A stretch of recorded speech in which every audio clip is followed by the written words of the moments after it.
दरम्यान शिवसेना भाजप युती 2014 साली कशी तुटली याची इन्स्पायर स्टोरी मुख्यमंत्र्यांच्या तोंडून ऐकायला मिळाली। 2014 साली शिवसेनेला 147 जागा आणि मुख्यमंत्री पद देण्याची तयारी होती असं सुद्धा मुख्यमंत्री म्हणतात। तर उद्धव ठाकरे 151 जागांवर ठाम राहिल्यामुळे युती तुटली। फडणवीसांनी हे सांगितलेलं आहे। 127 जागा आणि उपमुख्यमंत्रीपद भाजपकडे हा प्रस्ताव ठाकरेंनी नाकारला असं सुद्धा फडणवीस म्हणतात।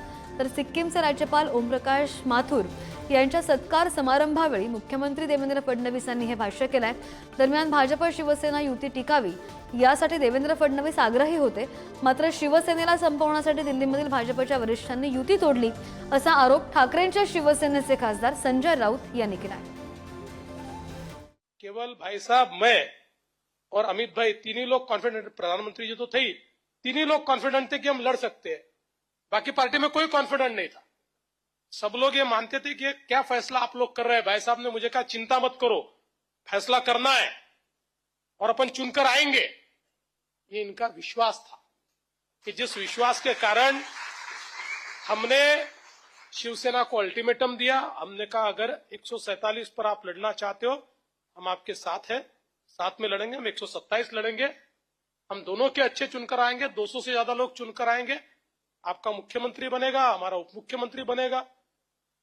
पर शायद विधि का विधान ये भी था कि मुझे मुख्यमंत्री बनना था,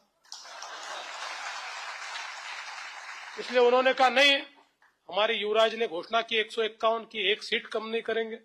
वो बिल्कुल कौरव वाले मोड़ में आ गए, 5 गांव भी नहीं देंगे। उन्होंने कहा 5 गांव नहीं देंगे तो श्री कृष्ण है हमारे पास, हम भी लड़ाई लड़ लेंगे। 2014 साली एका जागेवर 72 तास चर्चा चालली। मी होतो त्याच्यामध्ये। ओम माथुर तेव्हा त्यांचे प्रभारी होते। आम्ही हा सगळा कार्यक्रम आणि हा सगळा खेळ पाहत होतो।